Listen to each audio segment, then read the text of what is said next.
Good morning seventh class. बेटा आज हम तुमुन प्रत्यय पढ़ेंगे, यानी कि ऐसे शब्दांश जो किसी क्रिया के पीछे लगते हैं। अब तुमुन प्रत्यय क्या होता है, क्योंकि ये हमारा एकदम से नया टॉपिक है ना, और फर्स्ट चैप्टर में हमारे तुमुन प्रत्यय आया भी था, तो मैंने सूक्ष्म समझाया भी था। आज हम उसको विस्तार से समझेंगे। तो स्टार्ट करते हैं तुमुन प्रत्यय।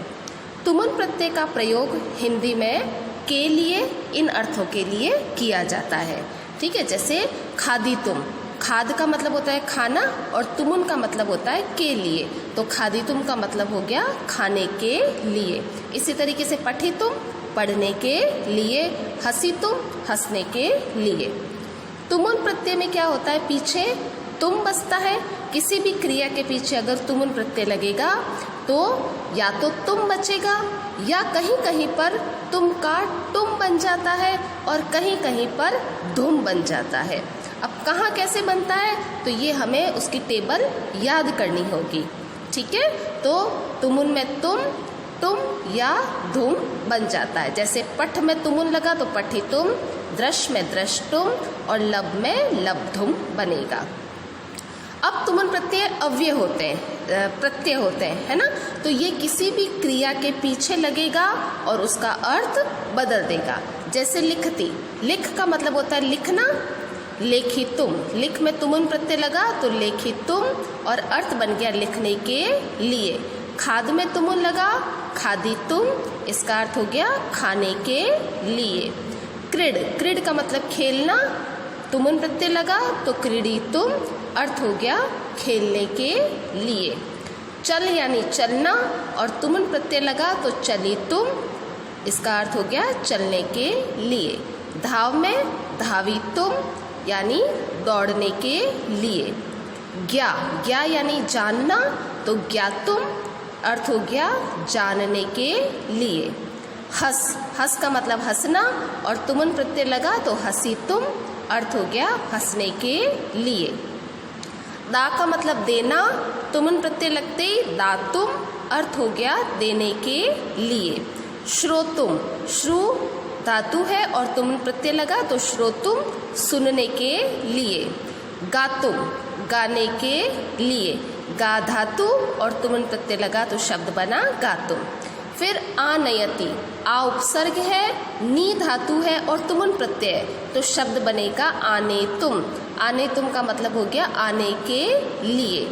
प्र उपसर्ग, विश धातु और तुमुन प्रत्यय, तो प्रविशति शब्द बनता है, उससे तुमुन प्रत्यय लगाया तो प्रवेशतुम यानी प्रवेश करने के लिए।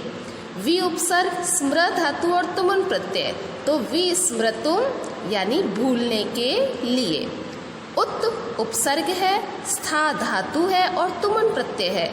स्था का मतलब ठहरना होता है या रुकना या बैठना, तो उस स्था तुम का मतलब हो गया बैठने के लिए। वदितुम, बोलने के लिए, क्योंकि वद का मतलब बोलना होता है और तुमुन का अर्थ हो गया के लिए, तो वदितुम बोलने के लिए। योद्धुम, युद्ध करने के लिए, युद्ध धातु है और तुमुन प्रत्यय, तो योद्धुम युद्ध करने के लिए।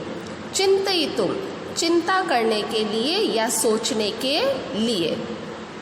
नर्तितुम, नृत्य धातु और तुमुन प्रत्यय, नर्तितुम का अर्थ हो गया नाचने के लिए।